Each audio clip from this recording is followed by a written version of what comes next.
नमस्कार मित्रों, जय हिंद, वंदे मातरम। कैसे हैं आप लोग? उम्मीद है सब लोग स्वस्थ होंगे, कुशल होंगे और पढ़ाई बहुत अच्छे से कर रहे होंगे। अभी तो दुर्गा पूजा का समय है, तो आप लोग पूजा पाठ वगैरह भी कर रहे होंगे। तो खैर, दशहरा के बाद जो है पढ़ाई में तेजी लाइए और मेरा कार्यक्रम तो खैर जारी रहेगा। दशहरा हो, दिवाली हो या फिर कोई भी त्योहार हो, मेरा कार्यक्रम हमेशा चलता रहता है। तो आज इसी के तहत हम लोग बिहार के इतिहास के बारे में जानने वाले हैं। बिहार के प्राचीन इतिहास का यह वीडियो है। लेकिन यह भूल में मत रहिएगा कि केवल यह वीडियो देख करके या फिर केवल ये नोट्स पढ़ करके आपका बीपीएससी का टोटल क्वेश्चन बन जाएगा प्राचीन भारतीय इतिहास का। जी नहीं, मैं कोई झूठा वादा नहीं करना चाहता हूँ। मैं आपसे इतना कहूँगा कि ये वीडियो देख लीजिए और साथ में प्राचीन भारतीय इतिहास का जो मैंने वीडियो बनाया है, जो प्लेलिस्ट है, उसमें जाकर के सभी वीडियोज भी देख लीजिए। ठीक है, ये इतना अगर आप कर लेते हैं तो इससे बाहर से क्वेश्चन नहीं बनेगा।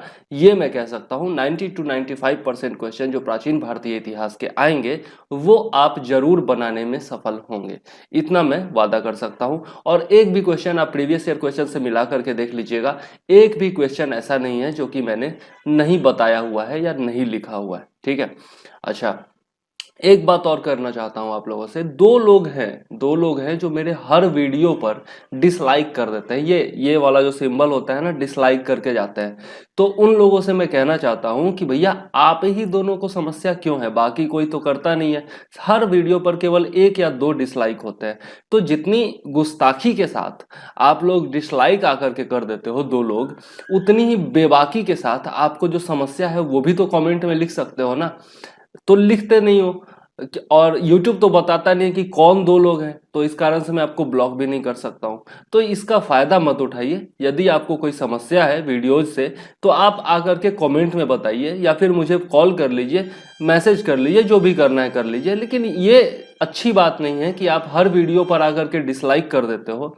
ठीक है, बिना समस्या बताए, बिना कुछ कहे हुए। ठीक है, तो यह दुष्टता कहते हैं इसको। ठीक है, दुष्टता कहते हैं और यह नहीं करनी चाहिए। इंसान को तो नहीं करनी चाहिए, हैवान कोई हो, जानवर हो कोई हो तो कर सकता है। ठीक है, किसी को भी किसी दूसरे इंसान के साथ दुष्टता नहीं दिखानी चाहिए। यदि वो आगे बढ़ रहा है तो उसको आगे बढ़ने दीजिए, प्रोत्साहित कीजिए। अगर गलत राह पर चल रहा है तो उसको टोकिए, उसकी आलोचना कीजिए। लेकिन ये गलत चीज है कि आप ना आलोचना करते हैं ना वो करते हैं और दुष्टता के तहत जो है आप चोरी चुपके आकर के डिसलाइक करके चले जाते हैं। तो इसको मैं हमारे देहाती भाषा में ना चोट्टापन कहते हैं।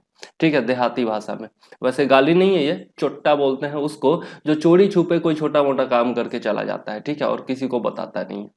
तो खैर जो भी है, आज हम लोग बिहार का प्राचीन इतिहास पढ़ेंगे। ठीक है, और जो सेक्शन मैं ऑलरेडी बता चुका हूं प्राचीन भारतीय इतिहास में, वो सेक्शन मैंने इसमें छोड़ दिया है। विशेषकर मैंने बिहार के प्राचीन इतिहास पर ही इसमें फोकस किया है। ठीक है, अच्छा, एक बात और मैं बताना चाहता हूं वीडियो स्टार्ट करने से पहले कि जो हमारा कार्यक्रम है 2021 के लिए जीएस और सीए का जो कार्यक्रम है, जनरल स्टडीज और करंट अफेयर्स का, जो हर एग्जाम के लिए है, उसमें यदि आप लोग पार्टिसिपेट करना चाहते हो, उसमें भाग लेना चाहते हैं तो 1 नवंबर से, उसका डेट मैंने बढ़ा दिया है, 25 अक्टूबर से पहले शुरू होने वाला था लेकिन अब 1 नवंबर से होगा।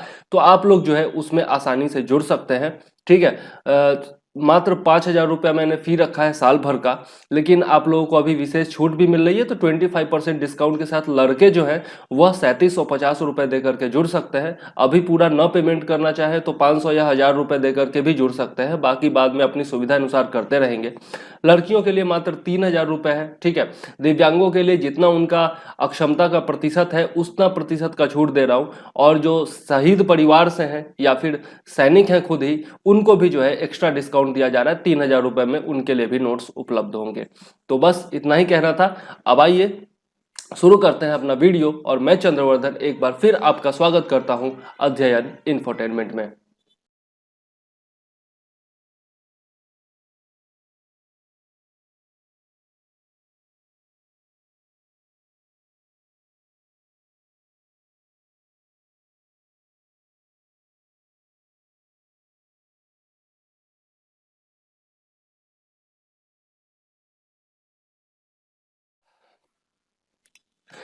प्राचीन बिहार के इतिहास में देखें तो इसका प्रारंभ जो होता है वो प्रागैतिहासिक युग से ही शुरू हो जाता है। ठीक है, प्रागैतिहासिक युग से ही इसका प्रारंभ शुरू हो जाता है।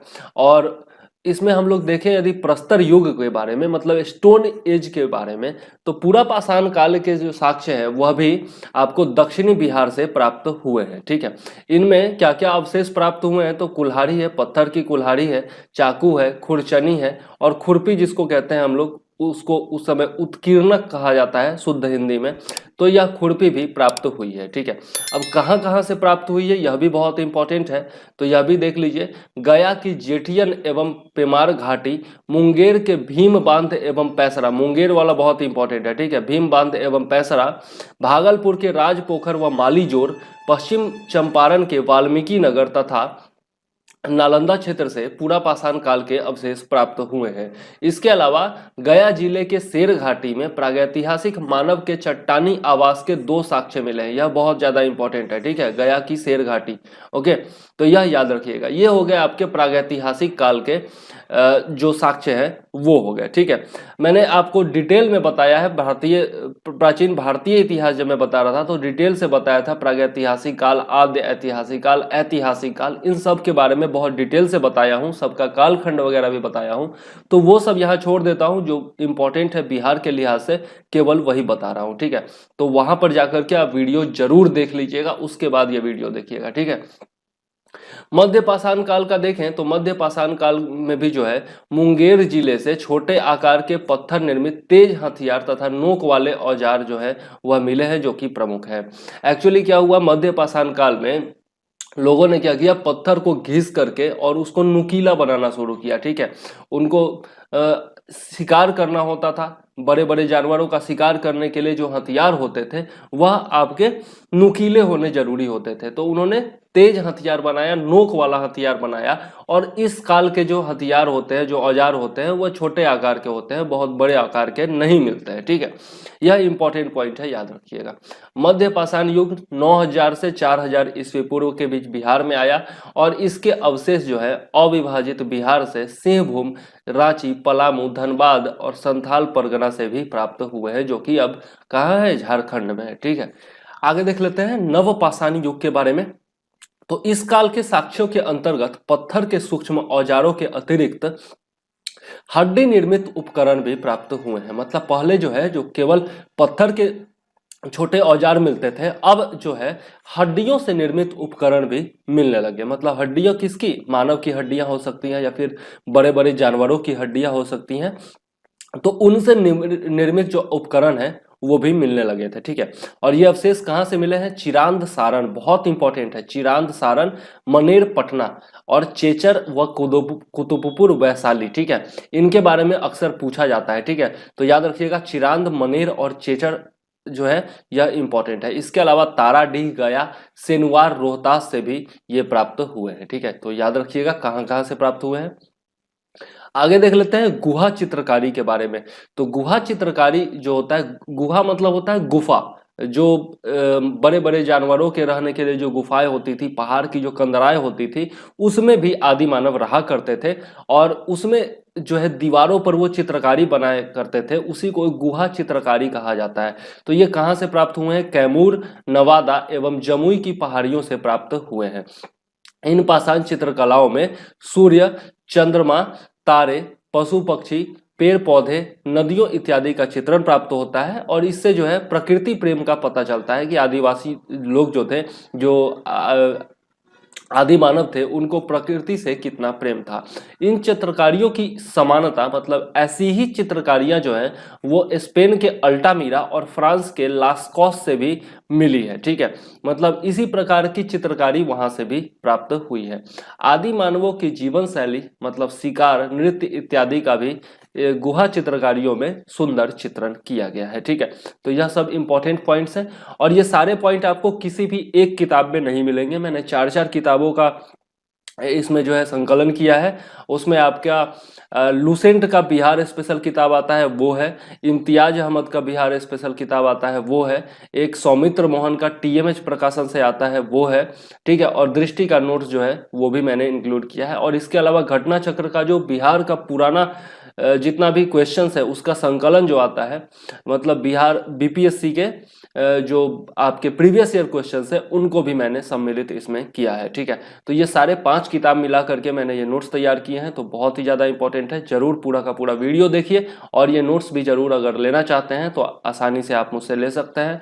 व्हाट्सएप कीजिए 9525360283 पर। ठीक है, आगे देख लेते हैं ताम्रकाल के बारे में, जिसको चैल्कोलिथिक पीरियड भी कहा जाता है या कैल्कोलिथिक पीरियड भी कहा जाता है। ठीक है, यह भी बीपीएससी में पूछा जाता है कि पूछा गया है कि कैल्कोलिथिक पीरियड किसको कहा जाता है, तो वहां पर आंसर था ताम्रपाषाण काल। ठीक है, या इसलिए याद रखिएगा यहाँ पर जो है तांबा का प्रयोग शुरू होने लगा था। ठीक है, था यह पाषाण काल मतलब प्रस्तर युग ही था, लेकिन यहाँ पर जो है तांबा का प्रयोग होना शुरू हो गया था, इसी कारण इसको ताम्र पाषाण काल कहा जाता है। ताम्र मतलब तांबा, पाषाण मतलब पत्थर। ठीक है, आगे देख लेते हैं तो इसका अवशेष कहाँ कहाँ से प्राप्त हुआ है ताम्र पाषाण काल का। इसमें चिरांद, सारण, सोनपुर, बेलागंज, सोनपुर आपका जिला, सोनपुर आपका ये सोनपुर मेला वाला नहीं, सोनपुर जो है वह बेलागंज प्रखंड गया का है। ठीक है, इसके अलावा मनेर, पटना, चेचर, वैशाली, राजगीर, सिनवार, रोहतास तथा ओरियम, भागलपुर से इस काल के अवशेष प्राप्त हुए हैं ताम्रपाषाण काल के। ठीक है,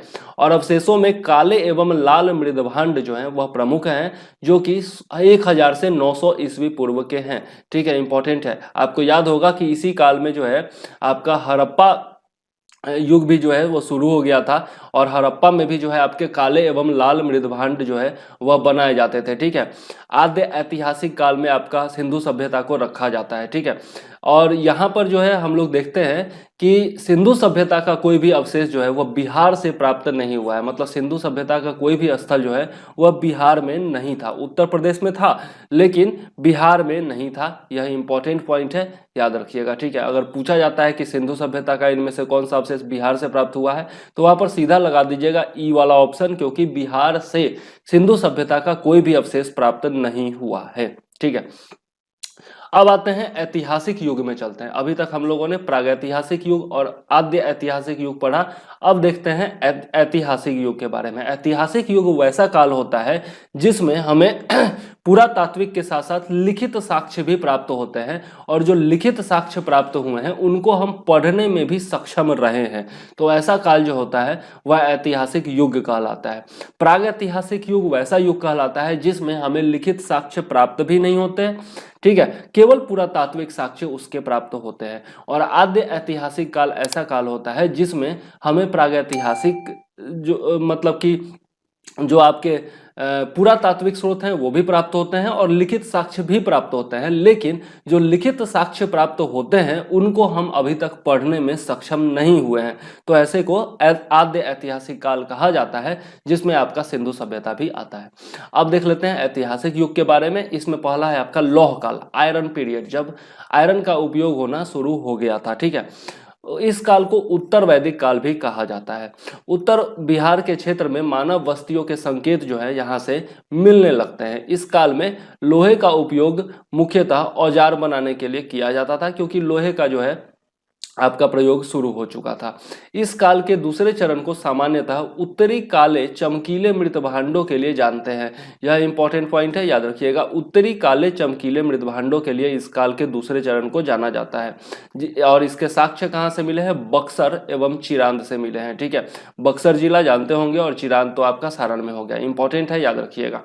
कृषि कार्य में लोहे का प्रयोग किया जाता था और यहीं से जो है नगरीकरण की भी शुरुआत हुई थी। जैसा हम लोगों ने प्राचीन भारत के इतिहास में भी पढ़ा था, यहाँ से नगरीकरण की शुरुआत होने लगी थी, क्योंकि लोहा की प्राप्ति हो गई थी तो विभिन्न कृषि उपकरण बनाए जाने लगे थे। लोग जो है एक स्थान पर रहना शुरू कर चुके थे, ठीक है, भटकते नहीं थे, मतलब खाना बदोश जो जिंदगी होती थी पहले वो अब नहीं रही थी। ठीक है, घर बना करके रहने लगे थे, तो यहाँ से नगरीकरण की शुरुआत हो गई थी।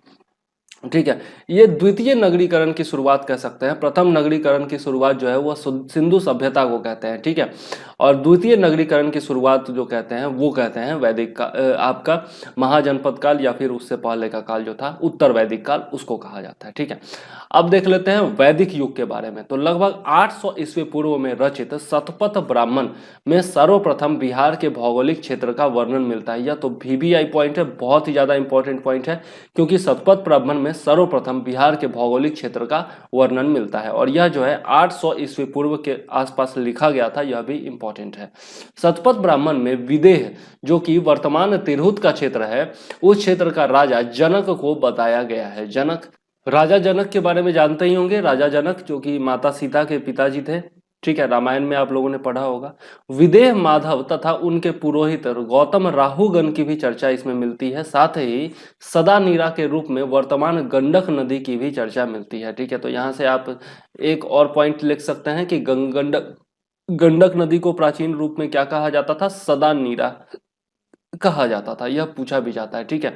आगे देख लेते हैं। शतपथ ब्राह्मण के अनुसार माधव विदेह को ही उत्तर बिहार में आर्य संस्कृति का विस्तार करता माना गया है। यह माना जाता है कि माधव विदेह से ही जो है आर्य संस्कृति का विस्तार हुआ था उत्तर बिहार के क्षेत्र में। विदेह के राजा जनक के दरबार में शतपथ ब्राह्मण के रचयिता याज्ञवल्क्य एवं उनकी पत्नी मैत्रेयी निवास करते थे। तो यहाँ से आपको पता चल गया शतपथ ब्राह्मण के रचयिता कौन थे? याज्ञवल्क्य थे, और उनकी पत्नी कौन थी? मैत्रेयी, जो दोनों राजा जनक के दरबार में निवास किया करते थे। ऋग्वेद में बिहार के लिए कीकर या कीकट शब्द का प्रयोग किया गया है, ठीक है। और यहाँ का शासक जो है वह प्रेमगंध को बताया गया है, प्रेमगंध या फिर प्रेमंगद को बताया गया है। इंपॉर्टेंट पॉइंट है, याद रखिएगा। अथर्ववेद में ही अंग एवं मगध की भी चर्चा मिलती है, और साथ में यजुर्वेद में यदि हम लोग देखते हैं तो विदेह राज्य का उल्लेख मिलता है, ठीक है। तो अथर्ववेद में अंग एवं मगध तथा यजुर्वेद में विदेह राज्य का उल्लेख मिलता है, यह भी इंपॉर्टेंट पॉइंट है। वाल्मीकि रामायण में बक्सर के लिए मलद या फिर करुणा शब्द का प्रयोग किया गया है, ठीक है। वाल्मीकि रामायण जिसकी रचना महर्षि वाल्मीकि ने की थी, इसमें बक्सर क्षेत्र को राक्षसी तारिका के वास क्षेत्र के रूप में दिखाया गया है। राक्षसी तारिका जिसका वध श्री राम जी ने किया था, उसके बारे में यहाँ बताया जा रहा है, ठीक है। वायु पुराण तथा पद्म पुराण में राजगृह, गया तथा पुनपुन को पवित्र स्थान बताया गया है। इंपॉर्टेंट है, याद रखिएगा, ठीक है। वैसे गया का क्षेत्र जो है वह राक्षसों का क्षेत्र भी बहुत सारे ग्रंथ बताते हैं, लेकिन वायु पुराण तथा पद्म पुराण में जो है राजगृह, गया तथा पुनपुन को पवित्र स्थान बताया गया है, ठीक है, याद रखिएगा। अब देख लेते हैं विदेह और मिथिला के बारे में, ठीक है। विदेह जिसको मिथिला भी कहा जाता है, ठीक है। विदेह से ही वैदेही बना, जो कि आपका सीता माता का नाम है, ठीक है। लगभग 1400 से 500 ईस्वी पूर्व के आसपास जो है विदेह या फिर मिथिला की चर्चा मिलती है। वैदिक कालीन भारत में राजा जनक के द्वारा स्थापित एक प्राचीन साम्राज्य था यह, जो बिहार के मिथिला से नेपाल तेराई क्षेत्र तक फैला हुआ था, ठीक है। रामायण में विदेह की राजधानी मिथिला नगरी बताई गई है। अन्य अनुमान के अनुसार विदेह की राजधानी या तो जनकपुर जो कि नेपाल में है वो रही होगी, या फिर बलिराजगढ़ जो कि बिहार के मधुबनी जिले में है वहां रही होगी, ठीक है।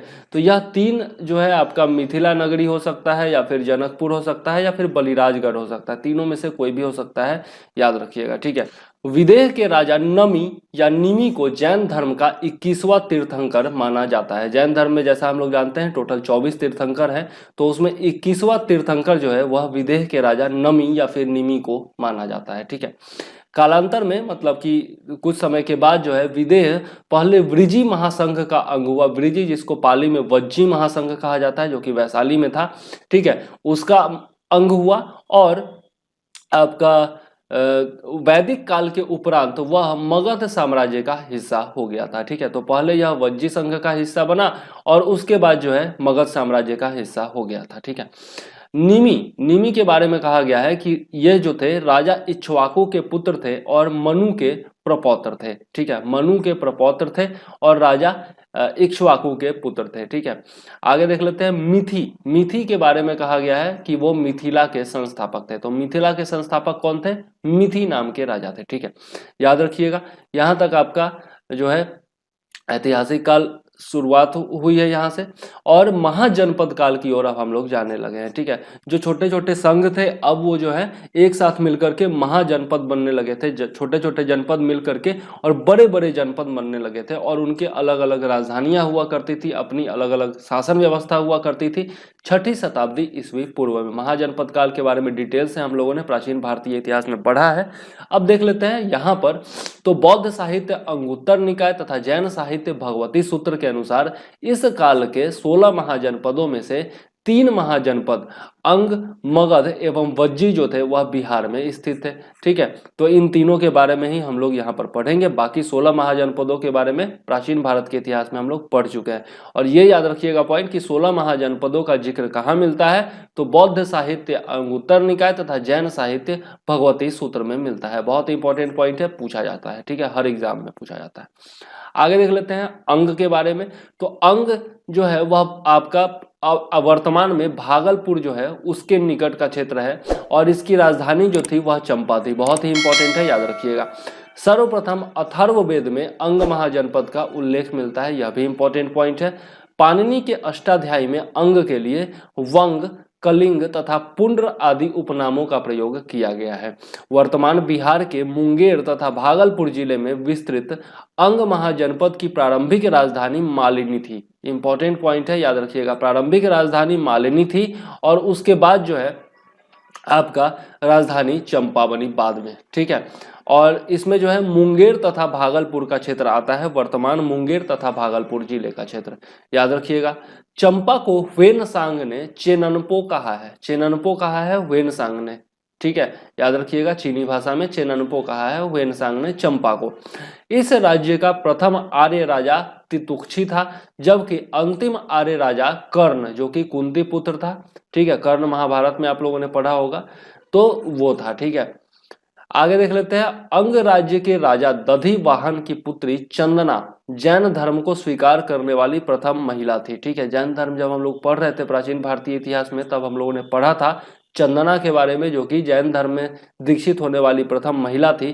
तो यह कौन थी, तो अंग राज्य के राजा दधिवाहन की ही पुत्री थी। इंपॉर्टेंट पॉइंट है, याद रखिएगा। अंग राज्य के अंतिम राजा ब्रह्मदत्त के शासन काल में ही बिंबिसार ने इस पर आक्रमण करके जो है अंग क्षेत्र को मगध में मिला लिया था। ठीक है, तो ब्रह्मदत्त उस समय राजा था और बिंबिसार ने आक्रमण करके इसको मगध में मिला लिया था। यह इंपॉर्टेंट पॉइंट है। आसन, भक्षीय, अश्वपुर तथा चंपा इस राज्य के प्रमुख नगर थे। ठीक है, यह भी इंपॉर्टेंट है, याद रखिएगा। आगे देख लेते हैं वज्जी महासंघ के बारे में। महासंघ कह सकते हैं या फिर आपका महाजनपद कह सकते हैं। तो इसकी राजधानी वैशाली थी।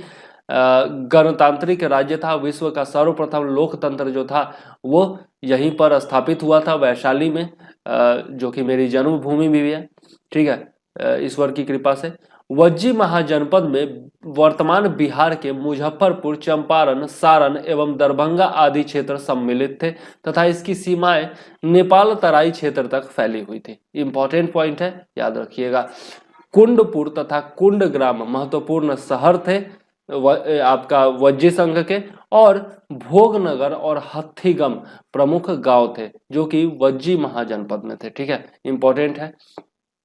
इस महाजनपद का सबसे प्रमुख सदस्य लिच्छवी गणराज्य था, जहां के शासक क्षत्रिय थे। ठीक है, लिच्छवी गणराज्य याद रखिएगा।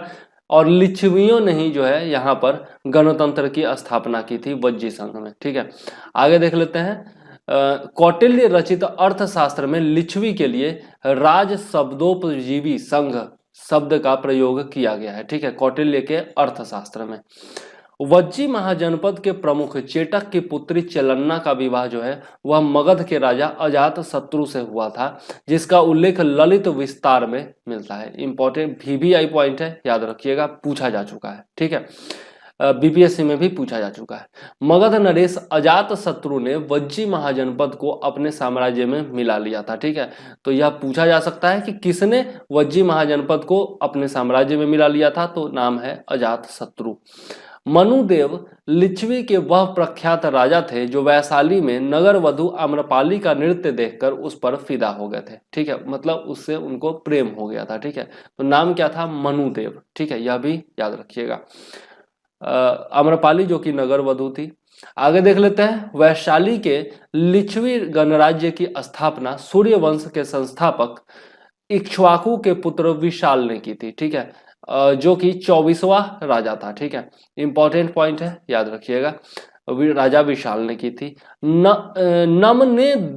नमनेदिष्ट जो कि मनु के पुत्र थे, उन्होंने वैशाली में वैशाल या फिर वैशालिका जिसको कहा जाता है, इस राजवंश की शुरुआत की थी, जिसमें कुल 33 राजा हुए थे। ठीक है, और इन कुल 33 राजाओं में 24वां राजा कौन था? विशाल था। ठीक है, इंपॉर्टेंट है, याद रखिएगा। सुमति या प्रमति जिसको कहा जाता है, इस वंश का अंतिम राजा था। ठीक है, तो पूछ सकता है कि इस वंश का अंतिम राजा कौन था, तो वह था सुमति या फिर प्रमति। ठीक है, इंपॉर्टेंट है, याद रखिएगा।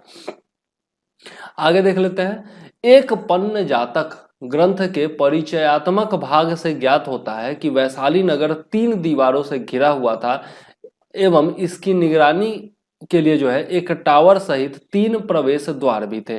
ठीक है, तो एक पन्न जातक से यह ज्ञात होता है, याद रखिएगा। चंद्रगुप्त प्रथम ने लिच्छवी राजकुमारी कुमार देवी से विवाह किया था। इंपॉर्टेंट पॉइंट है, याद रखिएगा। रॉक हिल के अनुसार शाक्य और लिच्छवी एक ही जाति की 2 शाखाएं थी, यह भी इंपॉर्टेंट पॉइंट है। मनु के अनुसार लिच्छवी लोग व्रात्य क्षत्रिय थे, यह भी याद रखिएगा।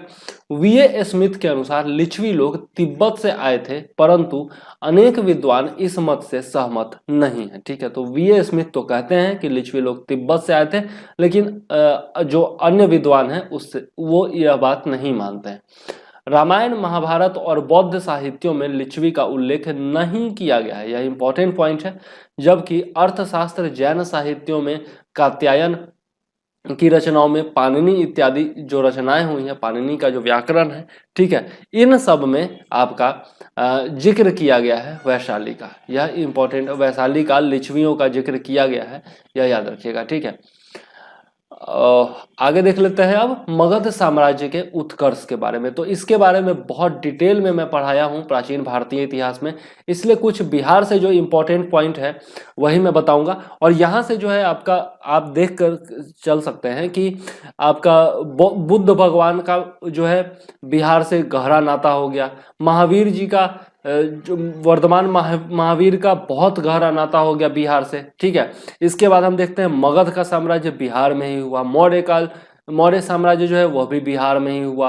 आपका गुप्त साम्राज्य वह भी जो है बिहार से ही शुरू हुआ। तो यह सब जो पॉइंट्स हैं यह बहुत ही ज्यादा इंपॉर्टेंट है और इन्हीं से अधिकतर क्वेश्चन पूछे जाते हैं बीपीएससी में। ठीक है, तो यह 5 चैप्टर जो है आपको पढ़ना बहुत ही अनिवार्य है और ये सारे चैप्टर मैं डिटेल से पढ़ाया हूँ प्राचीन भारतीय इतिहास में, तो वहां पर जाकर के आप कृपया ये वीडियो देख ही डालिए। ठीक है, अगर देख डालते हैं तो एक भी क्वेश्चन आपका बीपीएससी का नहीं छूटने वाला है। यहां पर मैं कुछ आपको इंपॉर्टेंट पॉइंट बता सकता हूं, लेकिन टोटल नोट्स देना संभव नहीं है फिलहाल, क्योंकि टाइम बहुत कम है। ठीक है, वर्तमान बिहार की राजधानी पटना तथा गया जिले के क्षेत्र में मगध साम्राज्य जो कि एक महाजनपद था वह शामिल था। ठीक है, तो मगध साम्राज्य में पटना जो है जो अभी राजधानी है और गया जिले का क्षेत्र जो था वह शामिल था। गंगा नदी के उत्तर में विदेह तथा दक्षिण में मगध राज्य की चर्चा महाभारत में भी मिलती है। पुराणों के अनुसार मगध का राजवंश बृहदत्त वंश से प्रारंभ होता है। ठीक है, यह याद रखिएगा, बृहदरथ वंश से प्रारंभ होता है। मगध के लोगों के बारे में सर्वप्रथम उल्लेख अथर्ववेद में मिलता है, जहां उन्हें अंगवासी, गांधारवासी और मुजावत्स के साथ रखा गया है। इंपॉर्टेंट है, याद रखिएगा। मगध को भारत के 2 राजवंशों, महान राजवंशों मौर्य एवं गुप्त साम्राज्य का संस्थापक होने का श्रेय भी प्राप्त है। यह दोनों साम्राज्य की स्थापना जो हुई थी वह मगध क्षेत्र में ही हुई थी। बहुत ही इंपॉर्टेंट पॉइंट है। भौगोलिक सीमा यदि देख लेते हैं तो मगध जो था वह उत्तर में गंगा नदी, पूरब में चंपा नदी, दक्षिण में विंध्य पर्वत श्रृंखलाओं तथा पश्चिम में सोन नदी से घिरा था। इंपॉर्टेंट है, याद रखिएगा। वृहद्रथ वंश के बारे में यदि देखें तो वृहद्रथ नामक व्यक्ति के द्वारा इसकी स्थापना की गई थी। वृहद्रथ के पिता का नाम चेदीराज वस्सु था। इस वंश के राजाओं में सर्वाधिक प्रसिद्ध जो था वह वृहद्रथ का पुत्र जरासंध हुआ था। ठीक है, जरासंध ने काशी, कौशल, चेदी, मालवा, विदेह, अंग, बंग, कलिंग, कश्मीर और गांधार के राजाओं को पराजित किया था। ठीक है, और बहुत ही भयानक राजा था, बहुत ही क्रूर राजा था। ठीक है, जिसकी हत्या किसने की थी?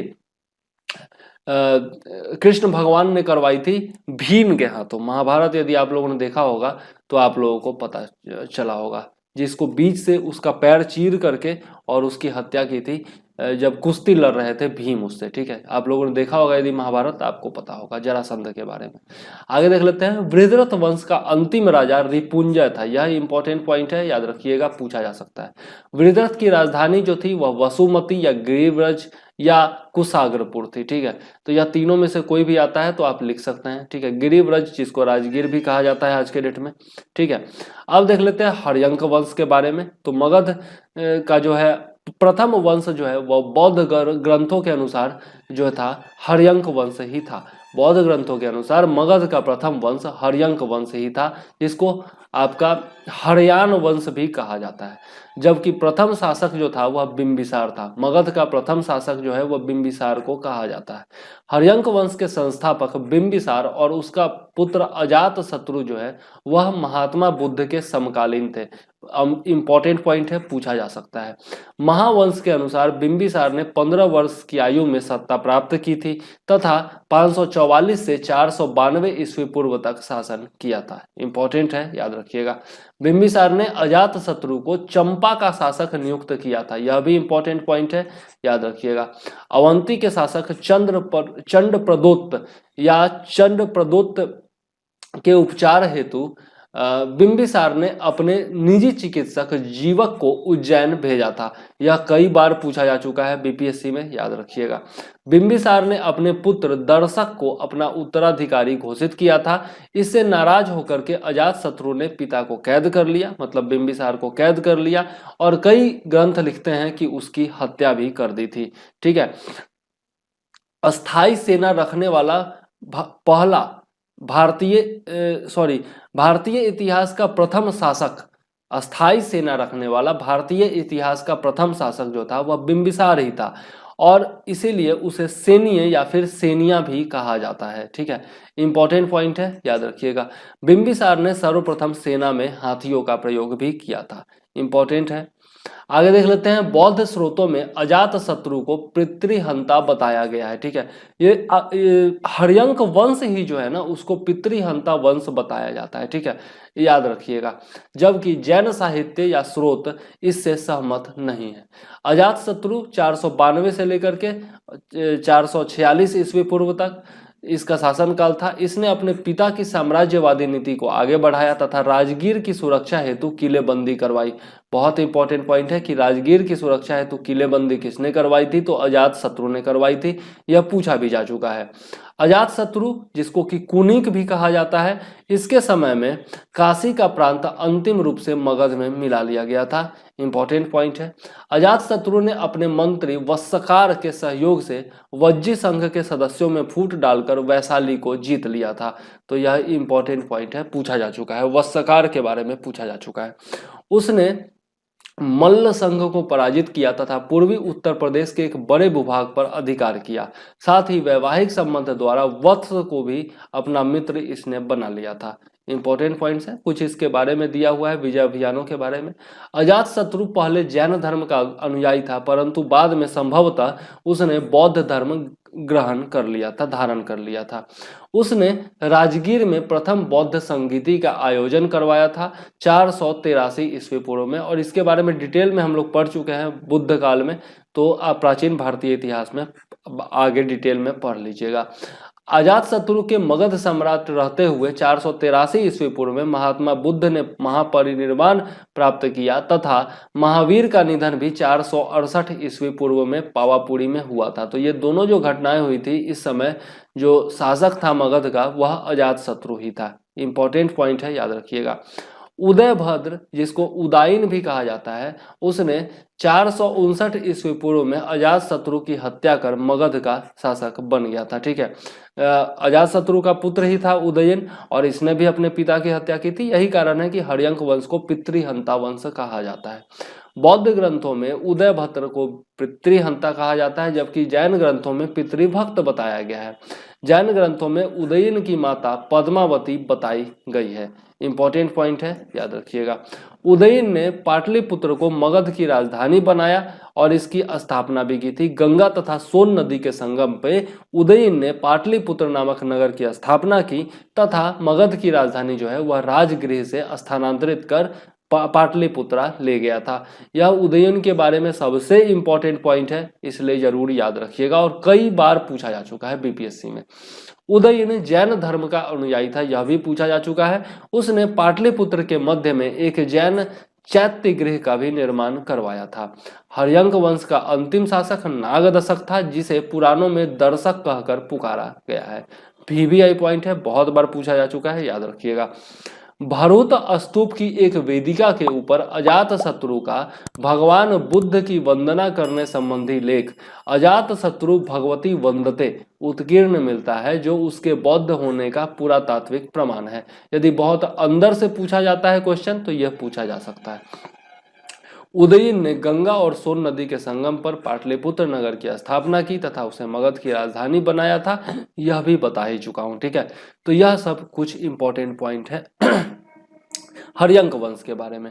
इसके बाद जो है आपका शिशुनाग वंश की स्थापना होती है।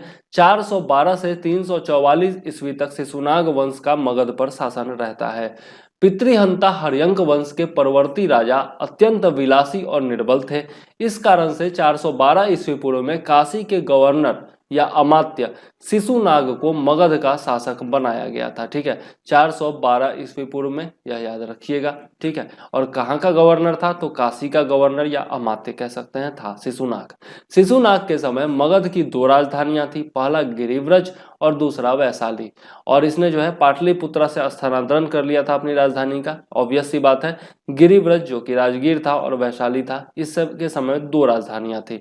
शिशुनाग की सर्वश्रेष्ठ सफलता अवंती विजय थी, जहां का राजा कौन था, अवंती वर्धन था, जिस पर आक्रमण करके इसने विजय प्राप्त की थी अवंती पर। ठीक है, उसने वत्स और कौशाम्बी पर भी विजय प्राप्त की थी। ठीक है, 394 ईस्वी पूर्व में शिशुनाग की मृत्यु के उपरांत कालाशोक या काकवर्ण मगध का शासक बना था। ठीक है, महावंश में इसको कालाशोक कहा जाता है, जबकि पुराणों में काकवर्ण कहा जाता है, तो दोनों इसी के नाम है, याद रखिएगा। कालाशोक ने अपनी राजधानी पाटलिपुत्रा स्थानांतरित कर ली दोबारा। ठीक है, तो इंपॉर्टेंट पॉइंट है, याद रखिएगा।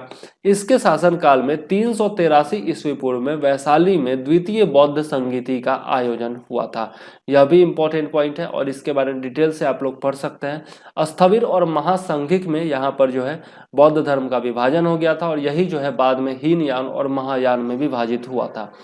366 ईस्वी पूर्व में महापद्मनंद ने कालाशोक की चाकू घोप पर हत्या कर दी और यह जो है हरिश्चरित्र जो है वान भट्ट ने लिखा था उसमें दिया गया है। ठीक है, मतलब वान भट्ट द्वारा रचित हर्षचरित के अनुसार 366 ईस्वी पूर्व में महापद्मनंद ने कालाशोक की चाकू घोंपकर हत्या कर दी थी। नंदीवर्धन या महानंदिन शिशुनाग वंश का अंतिम शासक था। वीवीआई पॉइंट है, याद रखिएगा। शिशुनाग वंश का शासन 344 ईस्वी पूर्व में अंतिम रूप से समाप्त हो गया था और इसी के साथ नंद वंश की स्थापना हुई थी, जो कि बहुत ही शक्तिशाली वंश था। यहाँ का राजा जो महापद्मनंद था बहुत ही शक्तिशाली था, इसको एक राट भी कहा जाता था। क्यों कहा जाता था यह प्राचीन भारतीय इतिहास में बता चुका हूं, तो यहाँ पर डिटेल में नहीं बताऊंगा। नंद वंश की का जो शासनकाल था वह 344 से 321 ईस्वी पूर्व तक चला था। महापद्मनंद ने शिशुनाग वंश का अंत करके मगध साम्राज्य पर 344 ईस्वी पूर्व में अधिकार कर लिया। पुराण में उसे महापद्म तथा महाबोधि वंश में उग्रसेन कहा गया है। प्रायः सभी ग्रंथों में उसे नाई जाति का बताया जाता है। महापद्मनंद को एक राठ, कली का अंश, सर्व छत्रांतक मतलब कि सभी क्षत्रियों का अंत करने वाला, दूसरे परशुराम का अवतार इत्यादि की संज्ञा दी गई है। विंध्य पर्वत के दक्षिण में उत्तरी कर्नाटक तथा साम्राज्य विस्तार करने वाला मगध का उत्तरी कर्नाटक तक साम्राज्य विस्तार करने वाला मगध का प्रथम शासक जो था वह महापद्मनंद ही था। इंपॉर्टेंट है, याद रखिएगा। मतलब विंध्य पर्वत के दक्षिण में भी अपने साम्राज्य का विस्तार करने वाला मगध का प्रथम शासक महापद्मनंद था। कलिंग पर अधिकार करने वाला प्रथम शासक भी जो था वह महापद्मनंद ही था। नंद वंश का अंतिम शासक जो था वह धननंद था, जिसके शासनकाल में 327 ईस्वी पूर्व में भारत पर सिकंदर ने आक्रमण किया था। यह तो मतलब जब से एग्जाम हुआ है तब से मुझे लगता है कि 20-25 बार पूछा जा चुका है, तो याद जरूर रखिएगा, ठीक है। और भी बहुत सारे एग्जाम्स में पूछा जाता है। नंद वंश का साम्राज्य विस्तार यदि देखें तो उत्तर में हिमालय से लेकर दक्षिण में गोदावरी नदी तक तथा पूर्व में मगध से लेकर पश्चिम में सिंधु नदी तक इसका विस्तार था। नंद वंश का शासन 321 ईस्वी पूर्व में समाप्त हो गया था, ठीक है। व्याकरण के महाविद्वान पाणिनि महापद्मनंद के मित्र थे, जिन्होंने पाटलिपुत्र में शिक्षा प्राप्त की थी। बहुत इंपॉर्टेंट पॉइंट है, पूछा जा सकता है। वर्ष, उपवर्ष, वर रुचि, कात्यायन जैसे विद्वान भी नंद शासन काल में हुए थे। नंद शासक जैन धर्म के अनुयायी थे तथा उन्होंने कई जैन मंत्रियों को नियुक्त किया था, जिनमें कल्पक जो नामक जो मंत्री था वह प्रथम था, ठीक है। इसके अलावा सकटार तथा स्थूलभद्र जो थे वह धननंद के जैन मतावलंबी अमात्य थे, याद रखिएगा। आगे देख लेते हैं मौर्य वंश के बारे में। मौर्य वंश के बारे में डिटेल से मैं बताया हूँ 3-4 वीडियोज बना करके, उसके सारा एक एक पॉइंट में बताया हूँ प्राचीन भारतीय इतिहास में, तो वहां से आप लोग डिटेल में पढ़ सकते हैं। यहाँ पर मैं डिटेल में नहीं बताने वाला हूँ, कुछ इंपॉर्टेंट पॉइंट जो बिहार के लिहाज से इंपॉर्टेंट है सिर्फ वही बताऊंगा।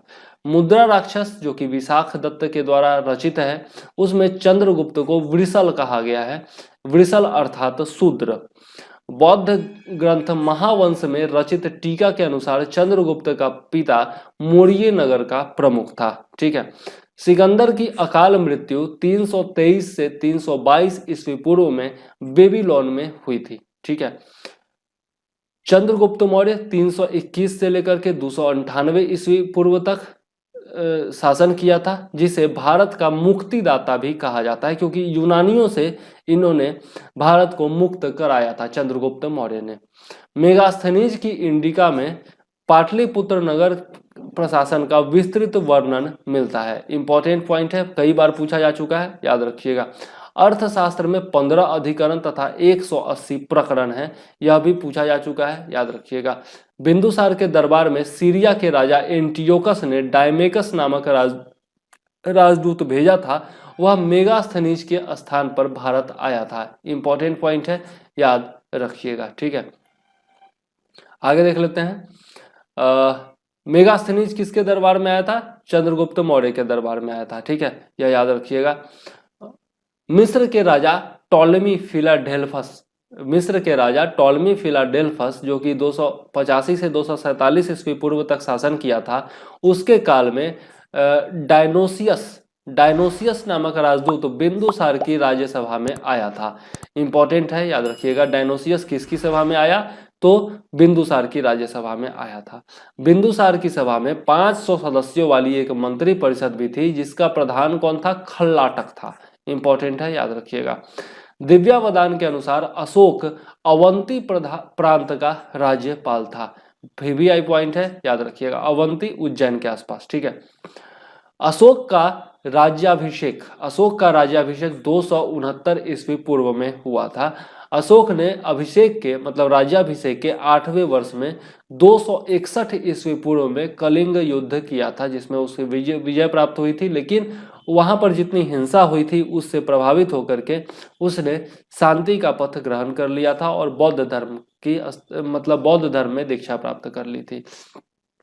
उपगुप्त नाम था उस बौद्ध भिक्षु का, जिसके द्वारा अशोक ने बौद्ध धर्म में दीक्षा प्राप्त की थी, याद रखिएगा। अभिषेक के 10वें वर्ष में अशोक बोध गया की यात्रा पर गया, जो कि इसकी प्रथम यात्रा थी, जबकि 20वें वर्ष में लुम्बिनी गया था, जहां पर इसने कर जो था वह घटाकर 1/8 कर दिया था। 1/6 पहले हुआ करता था, जिसको बढ़ा करके 1/8 कर दिया था। तो यह भी इंपॉर्टेंट पॉइंट है, याद रखिएगा। सासाराम में लघु शिलालेख, पश्चिम चंपारण में स्तंभ लेख कहाँ से प्राप्त हुआ है? लौरिया नंदनगढ़ और लौरिया अरेराज से, तथा बराबर पहाड़ी जो कि गया में है वहां से गुहा लेख की प्राप्ति हुई है। और ये तीनों बिहार से प्राप्त अशोक के लेख हैं। बहुत ही इंपॉर्टेंट पॉइंट है, याद रखिएगा। बिहार से प्राप्त अशोक के जो लेख हैं उसमें सासाराम से लघु शिलालेख प्राप्त हुआ है, पश्चिम चंपारण से लौरिया नंदनगढ़ और लौरिया अरेराज से स्तंभ लेख प्राप्त हुआ है, तथा बराबर पहाड़ी जो कि गया में है वहां से गुहा लेख प्राप्त हुआ है। इंपॉर्टेंट है, याद रखिएगा। आगे देख लेते हैं भब्रू लेख। भब्रू शिलालेख में अशोक को मगध का राजा बताया गया है। मात्र एक शिलालेख है भब्रू शिलालेख जिसमें अशोक को मगध का राजा बताया गया है, ठीक है। और यह भी याद रखिएगा, ये जो गया की बराबर पहाड़ी में जो आपका क्या बोलते हैं दान में दिया गया था, ठीक है, वह आजीवक संप्रदाय को दान में दिया गया था। अशोक के पौत्र दशरथ का भी लेख यहाँ पर मिलता है, ठीक है। यह इंपॉर्टेंट पॉइंट है, वैसे मैंने प्राचीन भारतीय इतिहास में बताया था लेकिन यहाँ पर भी बता दिया हूँ, ठीक है। अब जो है आपका मौर्य वंश के बाद आपका शुंग वंश आता है मौर्योत्तर काल में, ठीक है। मौर्य वंश के अंतिम शासक वृहद्रथ की हत्या करके 184 ईस्वी पूर्व में पुष्यमित्र शुंग ने शुंग वंश की स्थापना की थी, जो कि ब्राह्मण वंश था। पुष्यमित्र शुंग कौन था? ब्राह्मण था, ठीक है, याद रखिएगा। और मौर्य वंश का अंतिम शासक वृहद्रथ था, यह भी यहाँ से पॉइंट मिल जाता है, याद रखिएगा। पुष्यमित्र वृहद्रथ का प्रधान सेनापति था तथा दिव्या वेदान के अनुसार वह पुष्य धर्म का पुत्र था, ठीक है। इसने सेनानी की उपाधि धारण की थी, चूंकि सेनापति था इसलिए सेनानी इसको कहा जाता था, लेकिन यह उपाधि जो है इसने शासक बनने के बाद भी धारण करके रखा था। पुष्यमित्र का समय वैदिक पुनर्जागरण का काल कहा जाता है, क्योंकि उस समय क्या हुआ, अशोक के समय क्या हुआ, धम्म का बहुत ज्यादा प्रचार किया जाने लगा। यज्ञ अनुष्ठान वगैरह जो है वैदिक जो रीति रिवाज थे वो सब मतलब कि साइड लाइन कर दिए गए थे। लेकिन इसी से क्षुब्ध होकर के पुष्यमित्र शुंग ने जो है हत्या की थी मौर्य साम्राज्य के अंतिम शासक वृहद्रथ की, ठीक है। और यह जो था ब्राह्मण था, और ब्राह्मण होने के कारण इसने जो है वैदिक रीति रिवाज यज्ञ अनुष्ठान वगैरह दोबारा शुरू करवाया था, इसीलिए इसको वैदिक पुनर्जागरण का काल कहा जाता है, याद रखिएगा।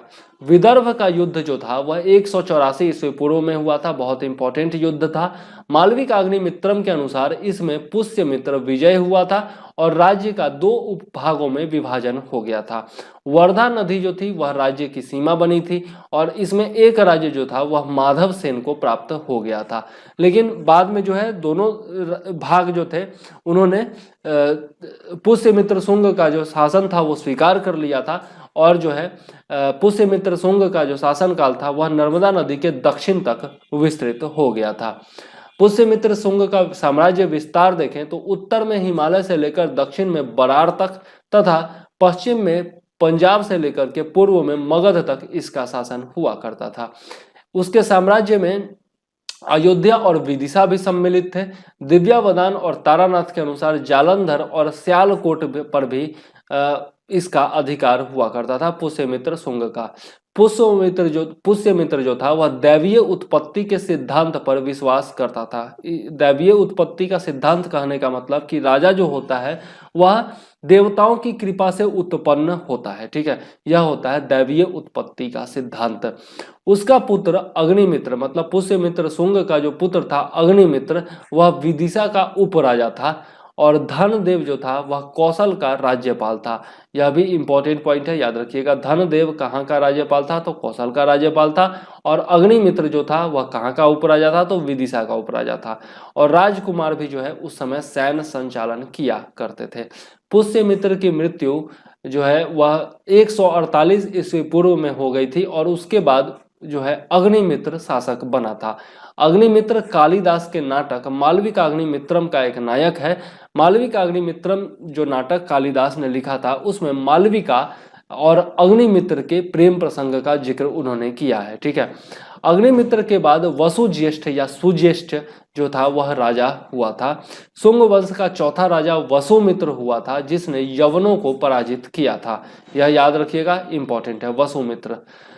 पुष्यमित्र के समय वसुमित्र उत्तर पश्चिमी सीमा प्रांत का राज्यपाल था। यह भी इंपॉर्टेंट पॉइंट है, अगर डीप से पूछा जाता है तो पूछ सकते हैं।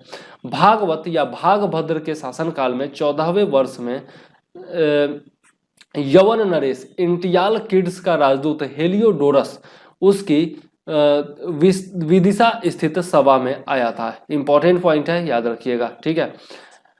आगे देख लेते हैं। भागभद्र या भागवत ने जो है वह भागवत धर्म धारण कर लिया था, इसीलिए उसको भागवत भी कहा जाता है। वैसे नाम था भागभद्र।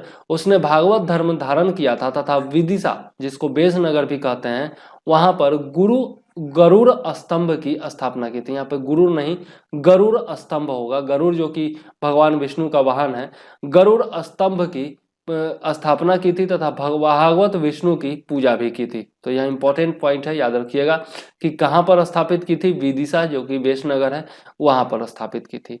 पुराणों के अनुसार शुंग वंश का अंतिम शासक कौन था? देवभूति था। यह भी इंपॉर्टेंट पॉइंट है, याद रखिएगा। उसने उसके कण्व अमात्य वसुमित्र ने हत्या कर दी थी देवभूति की। ठीक है। शुंगकालीन वास्तुशिल्प के उत्कृष्ट नमूने जो है वह बोध गया से प्राप्त होते हैं। याद रखिएगा, शुंग काल के सर्वोत्तम स्मारक जो है वह स्तूप है, जिसमें भरहुत का स्तूप, सांची स्तूप, बेसनगर स्तूप इत्यादि जो है वह प्रमुख हैं। शुंग काल में ही डेमेट्रियस का आक्रमण पाटलिपुत्रा पर हुआ था। बहुत ही इंपॉर्टेंट पॉइंट है, याद रखिएगा। पतंजलि जो थे वह शुंगों के दरबार में ही शामिल थे। पतंजलि, आपको कौन नहीं जानता पतंजलि को, ठीक है, याद रखिएगा। अब देख लेते हैं कण्व वंश के बारे में। 75 ईस्वी पूर्व में वसुदेव के द्वारा इसकी स्थापना की गई थी। ठीक है, वसुदेव ने, जैसा हम लोगों ने पढ़ा था, हत्या कर दी थी शुंग वंश के अंतिम शासक की, और जो है 75 ईस्वी पूर्व में कण्व वंश की स्थापना की थी। यह भी जो था वह ब्राह्मण वंश ही था। इस वंश के शासन काल में मगध का साम्राज्य पाटलिपुत्रा के क्षेत्र में ही सीमित हो गया था। अन्य शासक कौन थे इस वंश के? तो भूमिमित्र, नारायण और सुशर्मा। ठीक है, याद रखिएगा। अब देख लेते हैं कुषाण वंश के बारे में। इन सब के बारे में डिटेल से मैं बता चुका हूं प्राचीन भारतीय इतिहास में, इसलिए नहीं बता रहा हूं डिटेल में। आप लोग वहां पर जाकर के वीडियो जरूर देखिएगा। कुषाण शासक कनिष्क 78 से 125 ईस्वी तक इन्होंने शासन किया था। इनके द्वारा पाटलिपुत्र पर आक्रमण कर यहाँ के प्रसिद्ध बौद्ध विद्वान अश्वघोष को अपने साथ ले जाने की चर्चा मिलती है। इंपॉर्टेंट पॉइंट है, याद रखिएगा, चूंकि पाटलिपुत्रा पर आक्रमण किया था इसलिए बहुत ज्यादा इंपॉर्टेंट है। कुषाण साम्राज्य के पतन के बाद मगध पर लिच्छवियों का शासन रहा। अन्य विद्वान मगध पर शक मुरुंडों का नियंत्रण मानते हैं। मगध पर आंध्र सातवाहन वंश का शासन का स्पष्ट प्रमाण नहीं मिलता है। इंपॉर्टेंट पॉइंट है, याद रखिएगा। अब ज्यादा बचा नहीं है, गुप्त वंश है, गुप्तोत्तर काल है, काम खत्म है। और देख लेते हैं गुप्त वंश के बारे में। गुप्त वंश के बारे में भी डिटेल में यहाँ पे कुछ नहीं बताऊंगा, कुछ इंपॉर्टेंट पॉइंट बताऊंगा बस। ठीक है, प्राचीन भारतीय इतिहास में गुप्त वंश देख लीजिए, वहां से आपका एक भी पॉइंट नहीं छूटेगा। ठीक है, वीडियो बनाया हुआ है, वहां पर देखने में कुछ नहीं जाता है। प्रथम शासक जो था, जिसको संस्थापक भी कह सकते हैं गुप्त वंश का, वह था श्रीगुप्त। ठीक है, लेकिन प्रथम स्वतंत्र शासक या फिर वास्तविक संस्थापक यदि बोले तो चंद्रगुप्त प्रथम था। ठीक है, जिसने 320 से लेकर के 335 ईस्वी तक शासन किया था। ठीक है, यहाँ पर ईस्वी है, याद रखिएगा, ईस्वी पूर्व नहीं है। 320 ईस्वी में चंद्रगुप्त प्रथम ने पाटलिपुत्रा में महाराजा धीराज की उपाधि धारण की थी।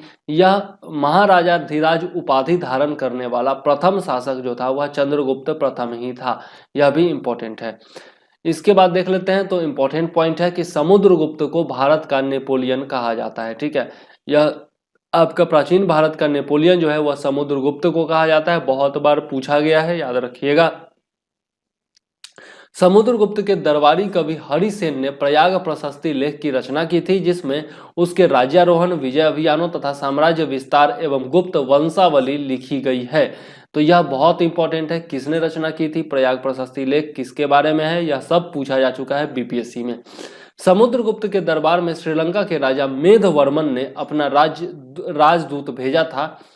किस लिए भेजा था? तो गया में बौद्ध मठ बनवाने के लिए भेजा था। इंपॉर्टेंट है, याद रखिएगा। श्रीलंका के राजा वर्मन ने अपना राजदूत भेजा था समुद्रगुप्त के दरबार में। इसके बाद देखते हैं चंद्रगुप्त द्वितीय विक्रमादित्य शासन पर बैठा था, राजगद्दी पर बैठा। 380 से 412 ईस्वी तक इसने शासन किया। ठीक है, इसके दरबार में अमर सिंह, कालिदास, वराहमिहिर, आर्यभट्ट, ब्रह्मगुप्त तथा धन्वंतरी जैसे प्रसिद्ध विद्वान रहा करते थे।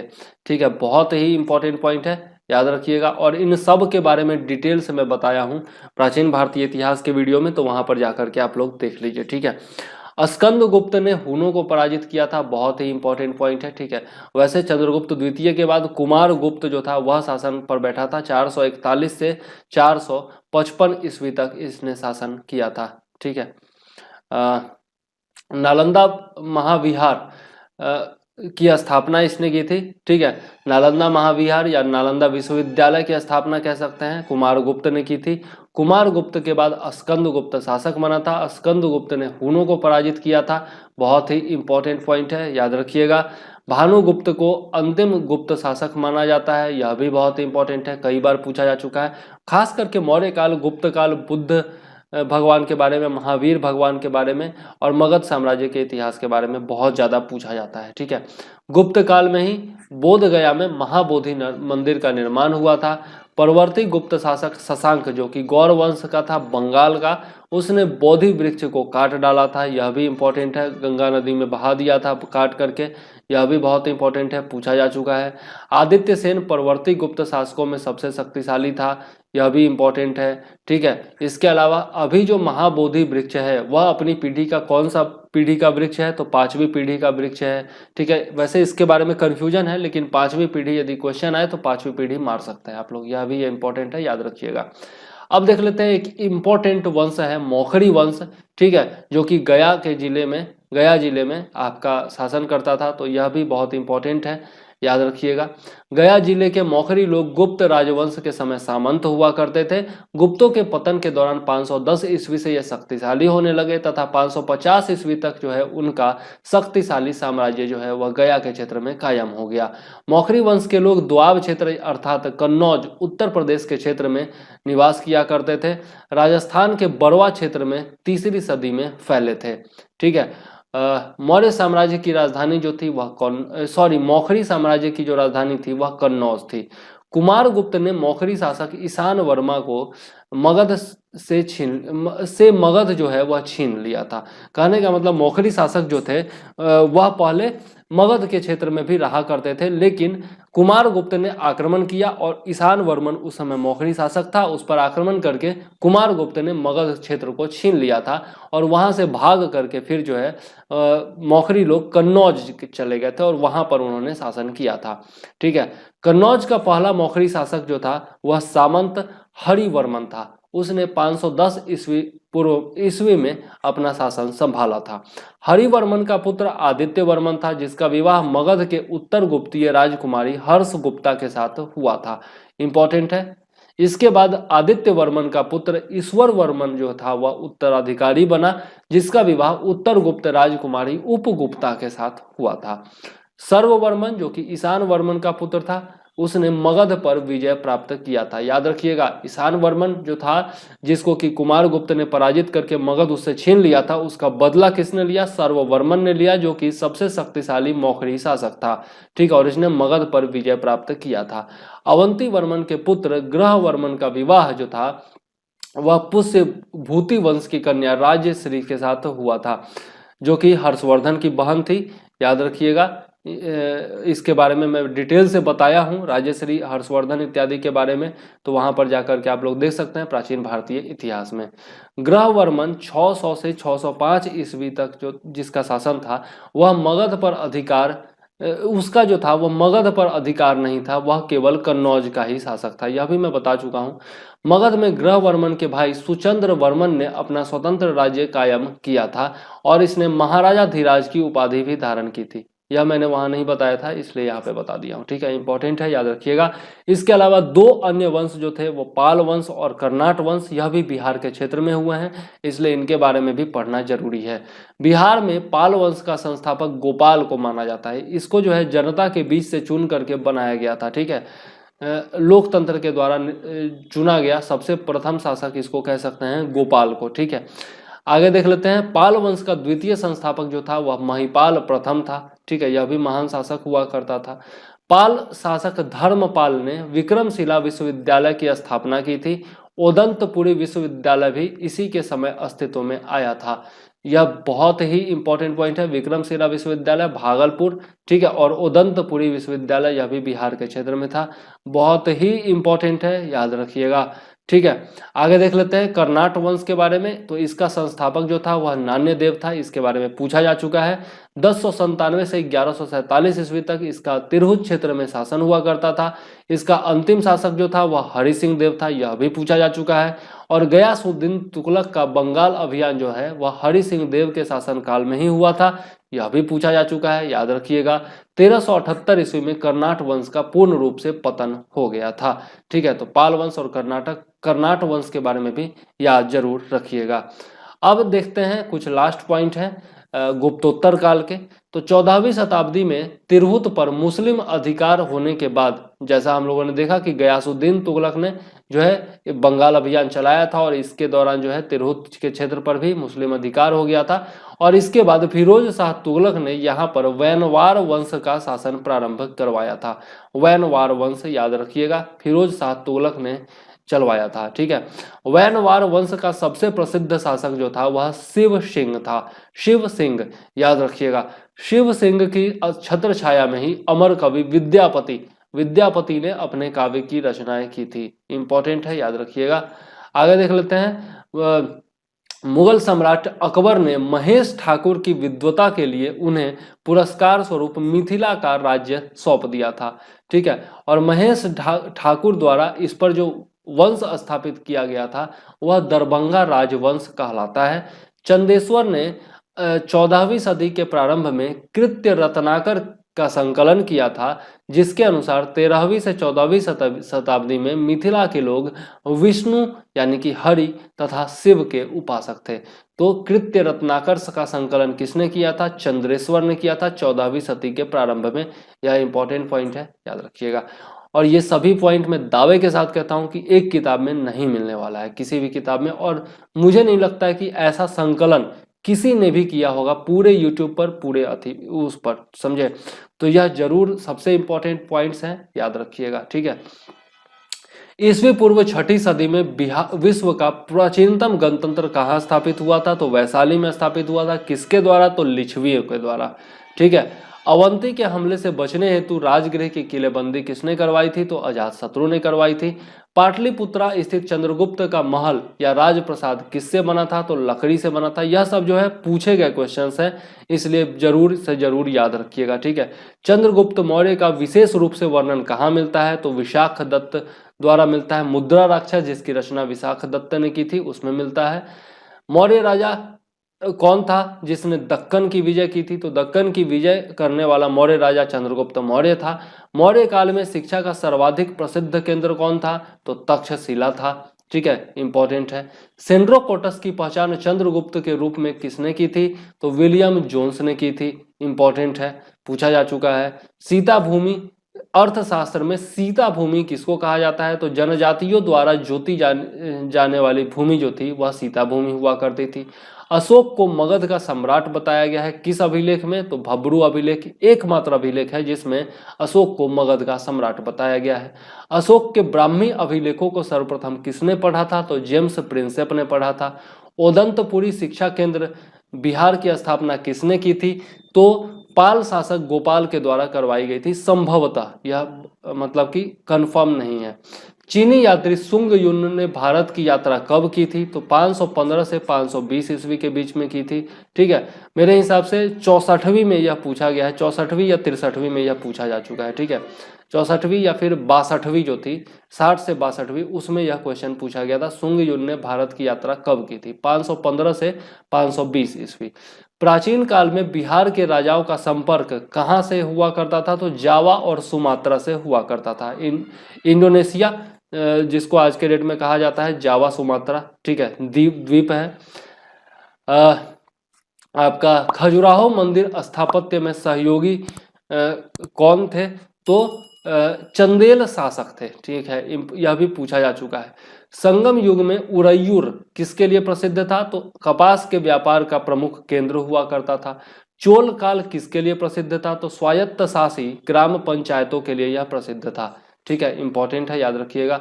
और अपना जो है इसका नौसेना जो था इसके लिए भी यह प्रसिद्ध था। ठीक है, दक्षिण भारतीय मंदिरों के आकर्षक द्वार क्या कहलाते थे? तो गोपुरम कहलाते थे, मतलब थे नहीं, हैं, अभी भी कहलाते हैं। सर्वप्रथम स्वर्ण मुद्रा का प्रचलन किसके द्वारा करवाया गया था? तो विम कदफिसेस के द्वारा जो है व्यापक तौर पर सर्वप्रथम स्वर्ण मुद्रा का प्रचलन करवाया गया था, विम कदफिसेस के द्वारा, जो कि कुषाण वंश का शासक था। नगरों का क्रमिक पतन, नगरों का क्रमिक पतन किस काल की विशेषता है? तो गुप्त काल की विशेषता है। यहाँ पर यह याद रखिएगा, स्वर्ण मुद्रा का प्रचलन सर्वप्रथम जो है वह भीम कदविशेष के द्वारा चलाया गया था, लेकिन सर्वाधिक स्वर्ण मुद्राएं जो चलाई गई थी वह गुप्त शासकों के द्वारा चलाई गई थी। इंपॉर्टेंट पॉइंट है, दोनों पूछा जा चुका है इसलिए बताया हूं, ठीक है। तो यहाँ पर जो है प्राचीन भारतीय इतिहास समाप्त होता है। प्राचीन बिहार का इतिहास, सॉरी भारतीय इतिहास नहीं, प्राचीन बिहार का इतिहास यहाँ पर समाप्त होता है। आप लोग जो है प्राचीन भारतीय इतिहास के भी वीडियोस देख लीजिए ताकि एक भी प्रश्न आपका छूटे ना, ठीक है। 90 to 95% क्वेश्चन जो है आप बनाने में जरूर सफल होंगे यदि आप सारे वीडियोस देख डालते हैं। और सारा वीडियो देखने में आपको टाइम भी नहीं लगेगा, ज़्यादा से ज़्यादा 5 से 6 घंटा लगेगा। थोड़ा आप लोग जो है तेजी करके भी देख सकते हैं, थोड़ा स्पीड बढ़ा करके 1.25 के x कर दीजिए या फिर 1.50x कर दीजिए और तब जाकर के देखिए, पूरा का पूरा रिवीजन कर डालिए। 4 से 5 घंटे में आपका पूरा प्राचीन भारतीय इतिहास जो है वह बिहार के संदर्भ में टोटल खत्म हो जाएगा, ठीक है। तो जरूर देखिए, ठीक है।